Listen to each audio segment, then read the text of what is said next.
ওলে বাবালে, আমার সোনাটা। দেখি দেখি, মুখটা হা করো। আর একটু খেতে হবে তো। এটুকু দুধ খেলে কি করে হবে? দিশা, ছেলের স্নানের জন্য জল গরম করেছিস? ওকে একেবারে খাইয়ে স্নান করিয়ে দেব। হ্যাঁ হ্যাঁ, এই তো স্নানের জল গরম করে জামা কাপড়ও রেডি করে রেখেছি। তুমি দুধটা খাইয়ে নাও, তারপর আমার কাছে দিও, আমি স্নান করিয়ে দেব। ছেলে আজকে প্রথমবার স্নান করবে, তাড়াতাড়ি হা করে খেয়ে নাও। সোনালি বাচ্চা ছেলেটিকে খাইয়ে দিলে দিশা গরম জলে তাকে স্নান করাতে যাবে। এমন সময় বাচ্চাটির আসল মা শালিনী সেখানে এসে পড়ে। আসলে কিছুদিন আগেই শালিনী একটা নবজাত শিশুর জন্ম দেয়, কিন্তু শালিনীর দুই বড় যা শিশুটিকে শালিনীর কাছ থেকে নিয়ে পালিয়ে যায়। তোমরা আবার আমার বাচ্চাটাকে নিয়ে এসেছো? কোথায় আমি ওকে হাতে করে দুধ খাওয়াবো তা নয়, তুমি ওকে ঝিনুক দিয়ে দুধ খাওয়াচ্ছ? তোমার মাথায় সামান্য বুদ্ধিটুকু নেই যে নবজাতক বাচ্চাকে মায়ের দুধ খাওয়াতে হয়? তুমি ওকে কেন ফর্মুলা খাওয়াচ্ছ? এই বলে শালিনী তার বাচ্চাটাকে বড় জায়ের কোল থেকে কেড়ে নেয়। এতে করে সোনালি শালিনীর উপর রেগে যায়, তাই সে শালিনীর হাত থেকে বাচ্চাটা আবার উল্টে কেড়ে নেয়। যা দেখে শালিনী চিৎকার চেঁচেমেচি শুরু করে। চিৎকার শুনে শালিনীর শাশুড়ি মা মালা দেবী সেখানে ছুটে আসে। উফ, কি ব্যাপার বলো তো, তোমরা সাত সকালবেলা এরকম চিৎকার চেঁচেমেচি শুরু করেছো কেন? আশেপাশের লোক ভাববে বাড়িতে ডাকাত পড়েছে। তোমাদের তিন বউয়ের জ্বালায় আমার টেকা দায়। দেখছো বাড়িতে একটা বাচ্চা আছে, তারপরেও তোমরা এরকম ঝগড়া করছো। আপনি আপনার দুই বড় বৌমাকে আমার বাচ্চা নিতে বারণ করে দিন, না হলে কিন্তু আমার এবার ওদের সঙ্গে খুব ঝামেলা লাগবে। আমার ছোট বাচ্চা কোথায় আমি তাকে দুধ খাওয়াবো, স্নান করাবো, ঘুম পাড়াবো তা নয়, আপনার দুই বৌমা আমার বাচ্চাটা কেড়ে কেড়ে নিয়ে চলে যাচ্ছে। তুমি এরকম বলতে পারলে? ও কি শুধু তোমার বাচ্চা? ও তো আমাদের পরিবারের সন্তান। তোমার বাচ্চা মানে আমাদেরও বাচ্চা, তাই ওকে দেখা আমাদেরও কর্তব্যের মধ্যে পড়ে। আমরা ভেবেছিলাম বাচ্চা জন্ম দেওয়ার পর হয়তো তুমি খুব অসুস্থ হবে, তাই তো আমরা ওর খেয়াল রাখার চেষ্টা করছি। এই শোনো, একদম মিথ্যে কথা বলার চেষ্টা করবে না। আমি তোমাদের চাল বুঝি না? আসলে তোমাদের কোনো সন্তান নেই আর আমার প্রথম বাচ্চা হয়েছে, তাই তোমরা আমার বাচ্চার ক্ষতি করতে চাইছো। এর পরের বার তোমরা যদি আমার বাচ্চার গায়ে হাত লাগিয়েছো, তাহলে কিন্তু আমি তোমাদের হাত কেটে নেব। এই বলে শালিনী বাচ্চাটিকে নিয়ে চলে যায়। আসলে শালিনী ছিল চাকুরিরতা। বাচ্চা হওয়ার পর শালিনী ম্যাটারনিটি লিভে থাকার জন্য ওয়ার্ক ফ্রম হোম করে। সে যখনই বাচ্চাটিকে নিজের কম্পিউটার টেবিলের পাশে রেখে কাজ করতে শুরু করে, তখনই তার দুই যা কোনো না কোনোভাবে বাচ্চাটিকে চুরি করে নিয়ে চলে যায়। এতে করে শালিনী ভীষণই বিরক্ত হয়ে ওঠে। একদিন, শোনো, আমি ঠিক করেছি আমার বাচ্চার জন্য একটা বেবি সিটার রেখে দিই। তুমি কি বলো? তোমার দুই বৌদি দেখছি কোনোদিন আমার বাচ্চাটার কোনো ক্ষতি করে দেবে। তুমি একটা বেবি সিটার ঠিক করো তো। তুমি যখন এত করে বলছো, আমি নয় কালকেই একটা বেবি সিটার নিয়ে আসবো। তবে তুমি একটু বেবি সিটারের দিকে খেয়াল রেখো, কেননা বেবি সিটারদেরও তো ঠিকঠাক করে বিশ্বাস করা যায় না। যতই হোক আমাদেরই তো ছোট বাচ্চা, তাই আমাদেরও খেয়াল রাখতে হবে। এমন সময় দরজায় কান পেতে সোনালি এবং দিশা তাদের কথা শুনতে পায়। ওই দেখো দিদি, আমাদেরকে বাচ্চা ধরতে দেবে না বলে আবার নাকি একটা বেবি সিটার রাখছে। বেবি সিটারের কি দরকার বলো? আমরা তো দুই যা আছি, আমরা বাচ্চাটা সেবা করছি, দেখাশোনা করছি, এটা কিছুতেই শালিনী সহ্য করতে পারছি না। তুমি কিছু একটা করো। তুমি আকাশের সঙ্গে এই নিয়ে কথা বলো না দিদি। অন্যদিকে আকাশ যখন একজন বেবি সিটারকে ফোন করতে যাবে, এমন সময় সোনালি এবং দিশা তাদের ঘরের মধ্যে ঢুকে পড়ে। ভাই, শুনলাম নাকি তোমরা বেবি সিটারের খোঁজ করছো। শুধু শুধু টাকা খরচা করে কি হবে? তাছাড়া বেবি সিটারকে তুমি চেনো না, জানো না। আমাদের পরিবারের বাচ্চাকে কিভাবে রাখবে তারও তো কোনো ঠিক নেই। আমরা দুই বৌদি তো আছি। হ্যাঁ ভাই, আমরা বাচ্চার ঠিক মতো খেয়াল রাখবো, এই নিয়ে তুমি কোনো চিন্তা করো না। আমরা বাচ্চার খেয়াল রাখতে গেলে শালিনী কেন জানি না আমাদের উপর রেগে যায়। তুমি একটু শালিনীকে বুঝিয়ে বলো না।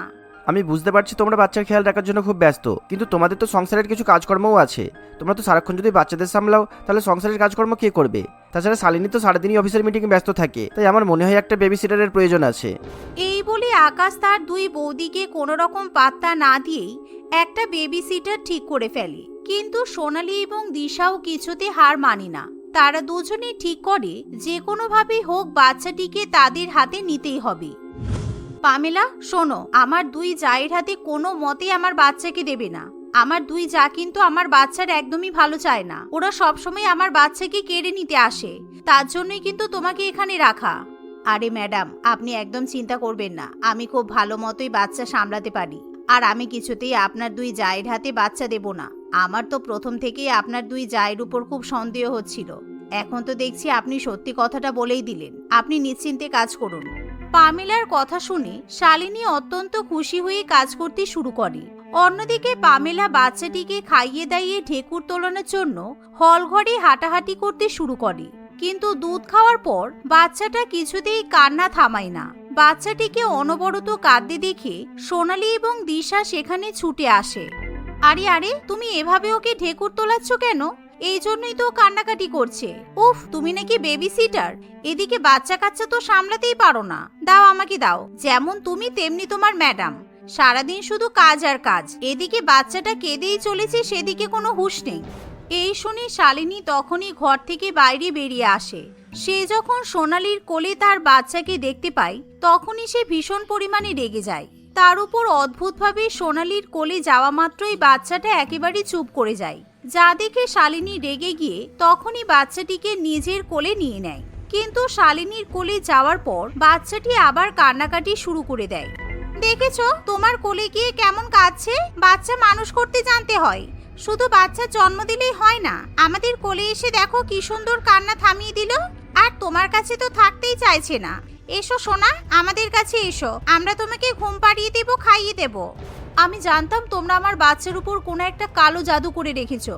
সেই জন্যই তো আমার বাচ্চা আমার কাছে এলে কান্নাকাটি করে, আমার কাছে থাকতে চায় না।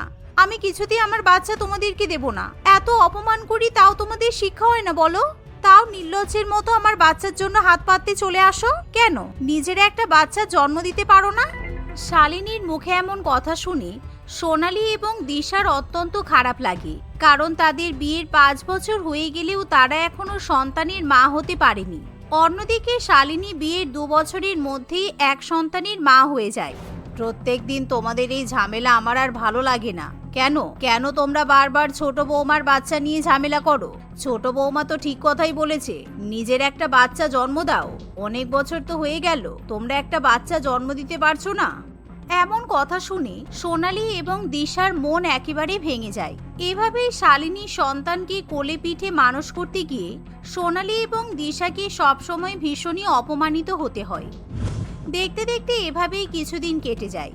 এরই মধ্যে বেবি সিটার পামেলা শালিনীর বাচ্চার দেখাশোনা করতে করতে বিরক্ত হয়ে ওঠে। কারণ বাচ্চাটি দিনের মধ্যে অনেকবার পটি করে, আর যেটা পামেলাকেই পরিষ্কার করতে হয়। নেহাত একটা কাজের দরকার ছিল, তাই কোনো রকমে এই বেবি সিটারের জবের জন্য হ্যাঁ করে দিয়েছি। আর এই মরণটা বারবার পটি করে করে মরে। উফ, খায়ও গাদা গাদা, হাগেও গাদা গাদা, যাচ্ছে তাই। ইস বাবা, গন্ধে মরে যাচ্ছি। এভাবেই শালিনী মনে মনে সেই বাচ্চাটির প্রতি ভীষণই বিরক্ত হয়ে বলে, ম্যাডাম, আমি তাহলে বেবিটাকে বাইরে নিয়ে যাই। ও তো বারবার পটি করছে, আপনার হয়তো কাজের অসুবিধা হতে পারে। আমি বাইরে নিয়ে গিয়ে বেবিকে পরিষ্কার করিয়ে দিচ্ছি।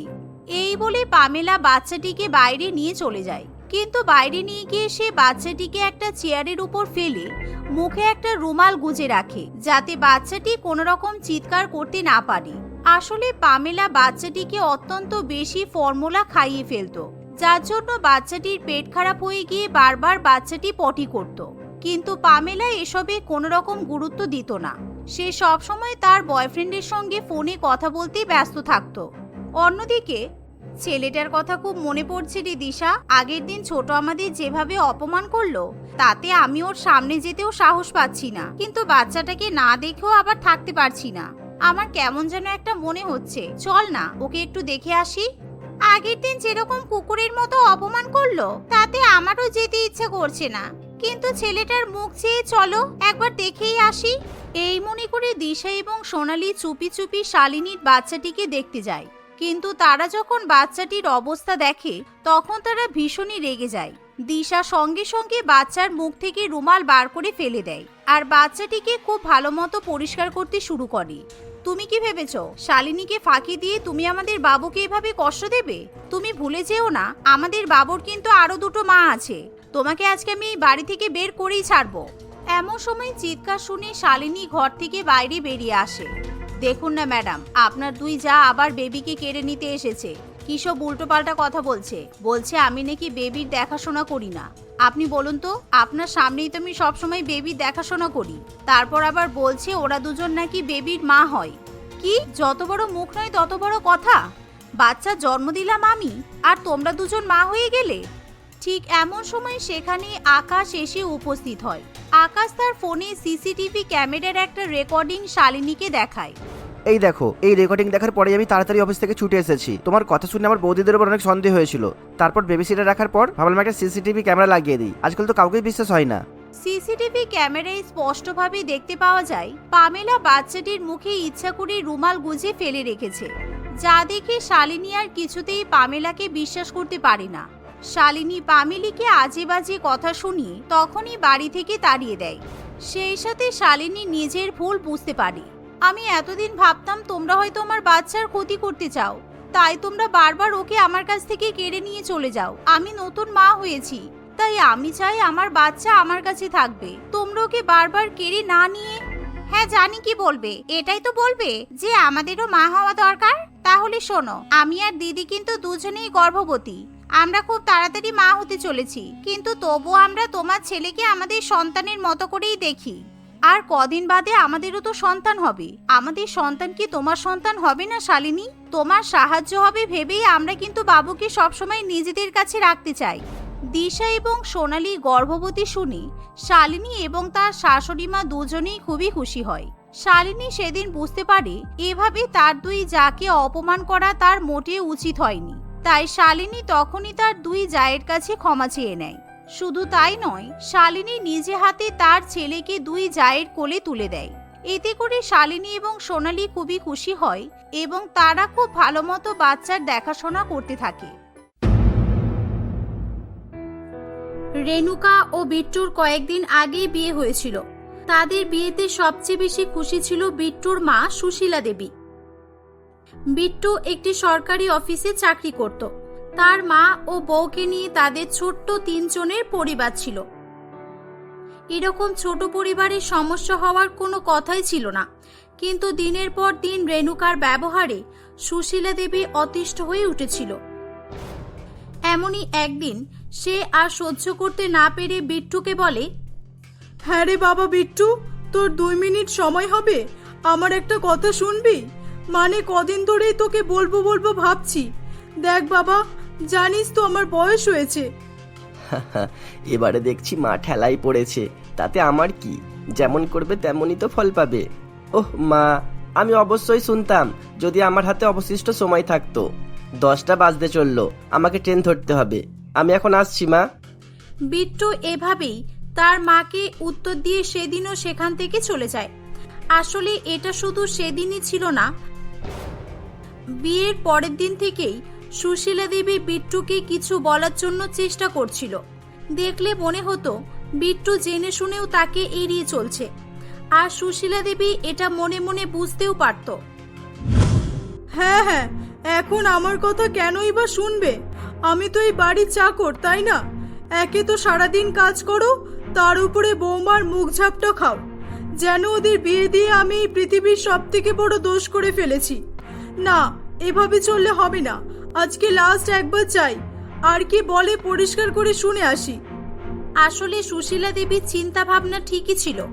রেণুকা যেই থেকে তাদের বাড়িতে বউ হয়ে এসেছিল, সেদিন থেকে সে বাড়ির একটিও কাজে হাত দেয়নি। এমনকি তার জন্য খাবার বানিয়ে তার রুমে দিয়ে আসতে হতো। প্রথম দিকে সুশীলা দেবী এগুলো সহ্য করলেও এখন তার ধৈর্যের সীমা অতিক্রান্ত হয়ে গিয়েছিল। আর তাই সেদিন রেণুকা যখন খাবারের জন্য ডাকে, সে রাগের সঙ্গে রেণুকার কাছে যায়। হ্যাঁ হ্যাঁ, আমি তো এই বাড়ির বৌমা, আর তুমি আমার শাশুড়ি। বলি, তোমার কি একবারও মনে হয়নি যে রান্নাঘরের দিকে যাই, একবার কিছু রান্না বান্না করি, বাড়ির কোনো কাজ করি?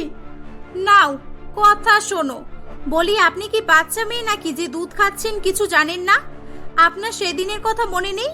আমি তো বিয়ের আগেই বলেছিলাম যে আমি রান্না বান্না বাড়ির কাজকর্ম কিছুই করতে পারি না, মনে নেই? হ্যাঁ, সে তো ঠিক আছে, কিন্তু এগুলো তো শিখতেও হবে, তাই না? আজ না হয় আমি আছি, 2 দিন পর আমি চলে গেলে তোমাকেই তো সবকিছু করতে হবে। দেখুন, আমি অতটাও চিপ নই যতটা আপনি ভাবছেন। আমার বাবার টাকা আছে, আর আপনি ভাবলেন কিভাবে আমি আপনাদের সংসারে কাজ করব? সংসারের কাজকর্ম না করতে হয়, সেই জন্যই তো আমার বাবা আপনাদের অত টাকা যৌতুক দিয়েছিল। সেটা কি আপনি ভুলে গেছেন? এখন দাঁড়িয়ে না থেকে এখান থেকে যান, আর আমার জন্য খাবার নিয়ে আসুন। সেই সকাল থেকে আমি কিচ্ছু খাইনি। সামনে দাঁড়িয়ে থাকবেন না, যান এখান থেকে।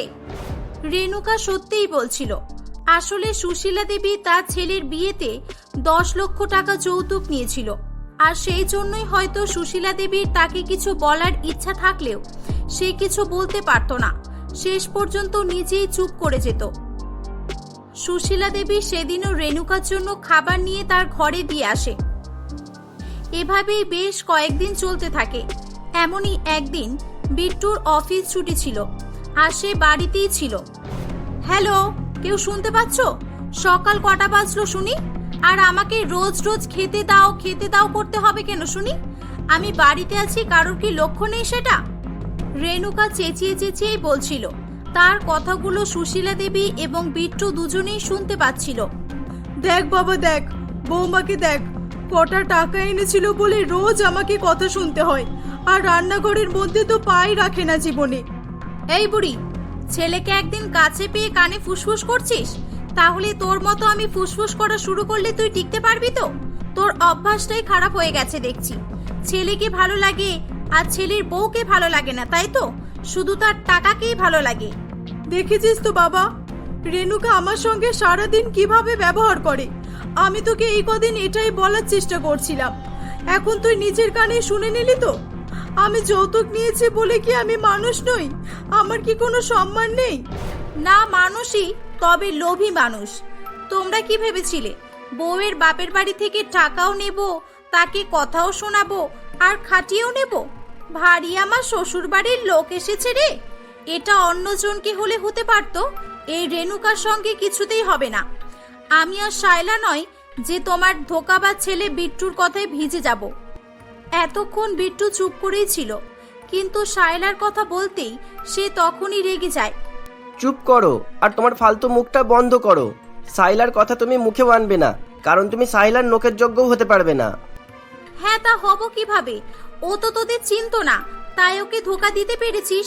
আমি তো তোদের মা বেটা দুজনকেই চিনি, তাই তোরা আমাকে শায়লার মতো কখনোই ধোকা দিতে পারবি না, বুঝেছিস? আমি 10 লক্ষ টাকা দিয়ে তোদেরকে কিনেছি, বুঝেছিস? এতক্ষণ পর্যন্ত বিট্টু নিজেকে সামনে রেখেছিল, কিন্তু এরকম কথাবার্তা বলার পর সে নিজেকে আর সামলাতে পারে না। রাগের মাথায় রেণুকাকে সে একটা চড় মারে।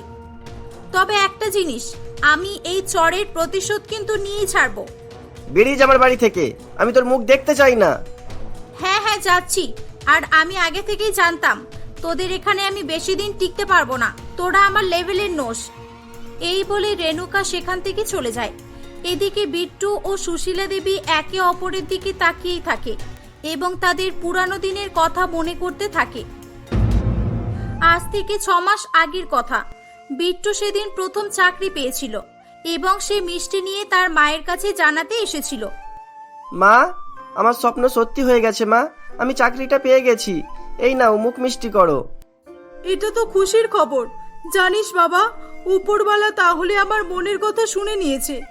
এবার তুই এক কাজ কর বাবা, তুই বিয়ে করে নে, আর আমাকে একটা বৌমা এনে দে, তাহলে বাকি জীবনটা আমি আরামে কাটাতে পারবো। হ্যাঁ মা, এটাও বলবো ভাবছিলাম, কিন্তু তুমি আগেই বলে দিলে। আসলে আমি কলেজে পড়ার সময়তেই সাইলা নামের একটি মেয়েকে কোর্ট ম্যারেজ করে নিয়েছিলাম। তোমার বৌমা অলরেডি আছে মা। বিট্টু ভেবেছিল তার এই কথা শুনে তার মা সুশীলা দেবী খুশি হবে, সেও হয়তো শায়লাকে মেনে নেবে, কিন্তু সুশীলা দেবী আলাদাই প্রতিক্রিয়া দেখিয়েছিল। চুপ কর, আর বেশি বকতে হবে না। তুই এই তোর মায়ের সম্মান রাখলি? আমি তোকে কত আশা নিয়ে বড় করেছি, তোকে নিয়ে কত স্বপ্ন দেখেছি, এই তোর মাকে মর্যাদা দিলি তুই? মা, একবার তুমি সাইলাকে দেখো, তারপর দেখতে খারাপ হলে তুমি আমায় বলবে। ও খুব দরিদ্র মা, মাহারা সবজিওয়ালি একটি মেয়ে, ওর কেউ নেই। না, আমার কাউকে দেখার কোনো প্রয়োজন নেই। আর একটা কথা শুনে রাখ, ওই সবজিওয়ালির মেয়েকে যেদিন আমার বাড়িতে আনবি, সেদিন তুই আমার মরা মুখ দেখবি। এবার তুই ঠিক কর, তুই কি করবি? তোর গর্ভধারিণী মাকে চাস, নাকি 2 দিন আগে বিয়ে করা বউকে চাস? সুশীলা দেবীর কথা শুনে বিট্টুর মন খারাপ হয়ে যায়। সে কি করবে কিছুই ভেবে উঠতে পারছিল না। একদিকে সে তার মাকেও খুব ভালোবাসতো, আর অন্যদিকে তার বউ শায়লাকেও সে খুব ভালোবাসতো। সে এই বিষয় নিয়ে আলোচনা করার জন্য শায়লার কাছে যায়। বিট্টু, তোমার আসতে এত দেরি হলো কেন? আমি কখন থেকে তোমার জন্য অপেক্ষা করছিলাম। তোমাকে একটা বার দেখার জন্য আমার মনটা ছটফট করছিল। আমি তাহলে রেডি হয়ে নিই তাড়াতাড়ি। শাশুড়ি মায়ের কাছে গিয়ে ওনার কাজে সাহায্য করতে হবে, তাই তো? না সাইলা, তুমি ভুল ভাবছো। তোমার ওই বাড়িতে যাওয়া হবে না। আসলে মা। এই বলে বিট্টু শায়লাকে তার মায়ের সমস্ত কথা জানায়। এটা শুনে শায়লার মন একেবারেই ভেঙে যায় এবং সে কাঁদতে শুরু করে। তুমি কেঁদো না সাইলা, আমি নিজে থেকে এসব বলছি না। আমারও তো কিছু করার নেই বলো। আমার মা আমাকে শপথ দিয়েছেন। তাহলে আমার কি হবে? তুমি যে আমাকে এতদিন কথা দিয়েছিলে, তার মানে আমার ভালোবাসা তোমার কাছে কোনোই মূল্য নেই? আমি তোমাকে মন থেকে ভালোবেসেছি বিট্টু। তুমি আমার সঙ্গে এটা কিভাবে করলে? যাও, তুমি তোমার মায়ের কথা মতোই বড়লোক মেয়েকে বিয়ে করো। তুমি সুখে থেকো। এই বলে শায়লা সেখান থেকে চলে যায়। সেদিনের পর থেকে বিট্টু শায়লাকে আর কখনো দেখতে পায়নি। কিন্তু আজকে অনেক দিন পর রেণুকা আবারও তাদের শায়লার কথা মনে করিয়ে দিয়েছিল। বাবা, তুই ঠিক সিদ্ধান্ত নিয়েছিলিস। আমি তো টাকার লোভে তোকে ভুল পথে ঠেলে দিয়েছি। আজকে যদি তোর শায়লার সঙ্গে বিয়ে হতো, তাহলে দেখতিস ও তোকে আর আমাকে খুবই ভালো রাখতো। হ্যাঁ মা, আমি আগে থেকেই জানতাম। আমরা সাইলাকে ধোকা দিয়েছি মা। ওর সঙ্গে সঠিক বিচার করতে পারিনি, আর সেই পাপের ফলই আমাদের ভোগ করতে হচ্ছে। হ্যাঁ রে বাবা, আমারও তাই মনে হচ্ছে। আমার মনে হয় আমরা বৌমার সুখ কখনোই পাবো না। এভাবেই সেদিন তারা দুজনেই কান্নাকাটি করছিল। একদিকে বিট্টু শায়লাকে ঠকিয়েছিল এই ভেবে কাঁদছিল, অন্যদিকে সুশীলা দেবী তার ভুল সিদ্ধান্ত ও লোভের জন্য। ঠিক তখনই সেখানে রেণুকা এবং শায়লা একসঙ্গে আসে। তাদের দুজনকে একই সঙ্গে দেখে বিট্টুর মাথা আরো নিচু হয়ে যায়। সে কিছুই বলতে পারে না। তখন সুশীলা দেবী তাদেরকে বলে, দেখো বৌমা, তুমি কাকে এনেছো আমি জানি না, তবে ওটা নিশ্চয়ই ডিভোর্স করানোর লোক হবে। তা মা, তুমি ঠিকই করেছো। আমিও বিট্টুকে বলে তোমাকে ডিভোর্স দিতেই বলতাম। আমাদেরও তোমার মতো বৌমাকে দরকার নেই। আমাদের জন্য গরিব শায়লাই ভালো ছিল। কাকে ডিভোর্স দেওয়ার কথা বলছেন? কাগজটা নিয়ে খুলে দেখুন, ওটা আসল কি নকল। আসলে আমাদের বিয়েটা হলো কখন বলুন তো? বিয়ে তো হয়েছিল শায়লার সঙ্গে। এভাবেই হাসতে হাসতে রেণুকা ঘটনা বলতে থাকে। আসলে রেণুকা শায়লার বন্ধু ছিল, আর সে সত্যি সত্যি অনেক বড় লোক ছিল। যেদিন বিট্টু তার মায়ের কথা শুনে শায়লাকে ছেড়ে চলে গিয়েছিল, সেই দিনই শায়লা রেণুকাকে ব্যাপারটি জানিয়েছিল। রেণুকা সবকিছু শোনার পর তাদের উচিত শিক্ষা দেওয়ার জন্যই এই প্ল্যানটি করেছিল। মা শায়লা, আমাকে ক্ষমা করে দাও। এতে বিট্টুর কোনোই দোষ নেই। ও তোমাকে প্রথম থেকেই খুব ভালোবাসতো। শুধু আমার জন্যই, আমার লোভের জন্যই ও এরকম করতে বাধ্য হয়েছে। এভাবেই সেদিন সুশীলা দেবী নিজের দোষ স্বীকার করে নেয় এবং সে শায়লাকে বৌমা হিসেবে গ্রহণ করে নেয়। রেণুকাকেও ধন্যবাদ জানায় তার ভুল ভাঙিয়ে দেওয়ার জন্য। তারা একসঙ্গে হাসি খুশি দিন কাটাতে থাকে।